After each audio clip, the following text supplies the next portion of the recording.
Buenas chicos y chicas, bienvenidos a un nuevo podcast. Hoy os hablaré de cuando Europa aprendió a equilibrarse de la guerra de los 30 años a Pacto de Utrecht. Entre 1618 y 1714, Europa vivió uno de los periodos más decisivos de su historia. En menos de un siglo, el continente pasa de un orden dominado por imperios universales, legitimados por la religión y la herencia dinástica, a un sistema de estados soberanos que compiten entre sí, bajo una lógica secular, pragmática y estratégica. Este tránsito no fue pacífico ni lineal, estuvo marcado por guerras devastadoras, ambiciones hegemónicas y alianzas cambiantes. Comprender este periodo es entender el nacimiento del mundo político moderno. Todo comienza con la Guerra de los 30 años, un conflicto que estalla en el corazón de Europa y que aunque suele presentarse como una guerra religiosa, fue en realidad una lucha mucho más compleja por el poder político y la organización del continente. El escenario inicial es el Sacro Imperio Romano Germánico, una entidad política inmensa pero profundamente fragmentada.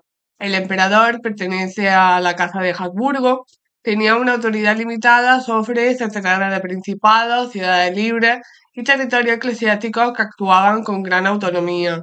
Esta debilidad estructural hacía del imperio un espacio especialmente vulnerable a las tensiones. La fractura religiosa agravó aún más esta situación.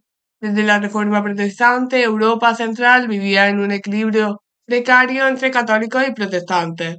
La paz de Habsburgo en 1555 había intentado estabilizar el conflicto con el principio de Cus Regio Eus Religio, según el cual cada príncipe decidía la región que quería para su territorio. Sin embargo, este acuerdo dejaba fuera el calvinismo y no resolvió el problema de fondo, que era la rivalidad entre el poder imperial y los príncipes territoriales. En ese contexto, la religión se convirtió en un instrumento político. Defender la fe propia equivalía a defender la autonomía frente al emperador. El detonante del conflicto fue la crisis de Bohemia en 1618.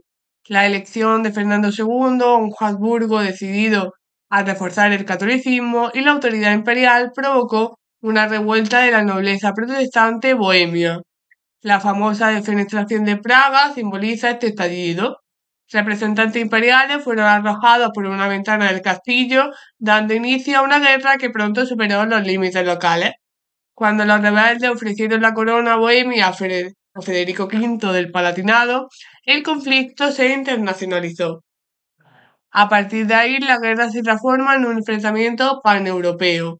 Se forman dos grandes bloques, el pro-Habsburgo, encabezado por Austria y la monarquía hispánica, y el anti-Habsburgo, que agrupa a los príncipes protestantes, las Provincias Unidas, Suecia y de forma cada vez más decisiva a Francia.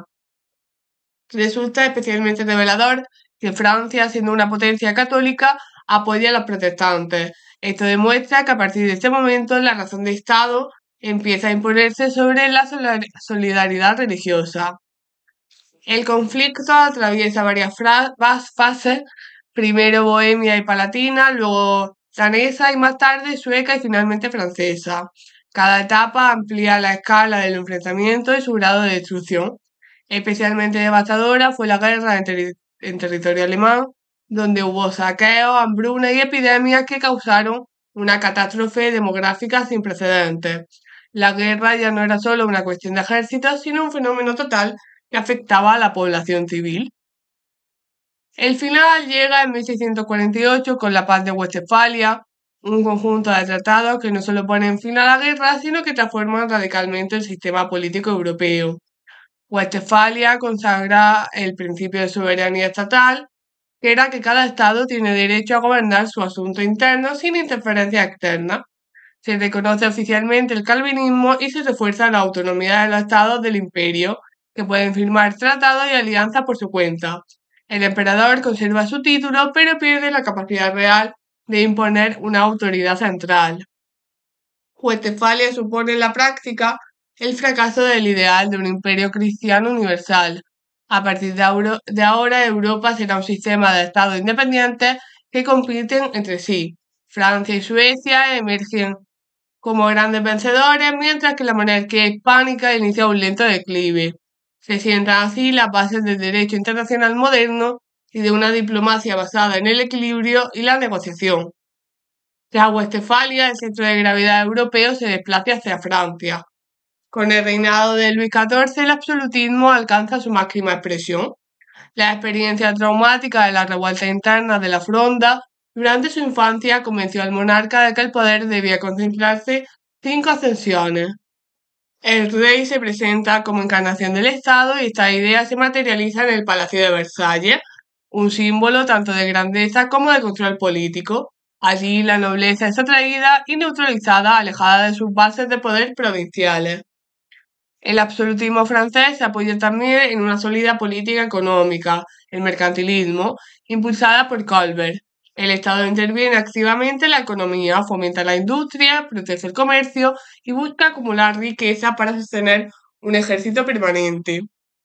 Porque el verdadero instrumento del poder francés será la guerra. La política exterior de Luis XIV tiene como un objetivo claro: asegurar la frontera sólida y convertir a Francia en la potencia hegemónica de Europa. Para ello desarrolla la idea del pré-carré, una frontera fortificada y defendible. Las guerras de devolución y franco-neerlandesa buscaban ampliar el territorio francés a costa de la debilitada monarquía hispánica y de las Provincias Unidas. Ingenieros como Baumann revolucionan la arquitectura militar, haciendo de Francia un modelo de modernidad bélica. Sin embargo, cada avance francés genera una reacción. Las demás potencias europeas perciben que una hegemonía absoluta de Francia rompería el equilibrio continental. Surgen alianzas antifrancesas cada vez más amplias. La política de las reuniones, mediante la cual Luis XIV anexiona territorios usando argumentos legales discutibles, y la revocación del Edicto de Nantes en 1685, que provoca la huida de miles de protestantes, deterioran aún más la imagen internacional de Francia. El punto de inflexión llega con la Guerra de los 9 Años. La Revolución Gloriosa en Inglaterra une definitivamente a ingleses y holandeses contra Francia, creando un poderoso bloque marítimo y financiero. La guerra demuestra que Francia ha alcanzado el límite de su expansión. El Tratado de Ryswick obliga a Luis XIV a devolver muchos de los territorios adquiridos y marca el inicio de una nueva lógica.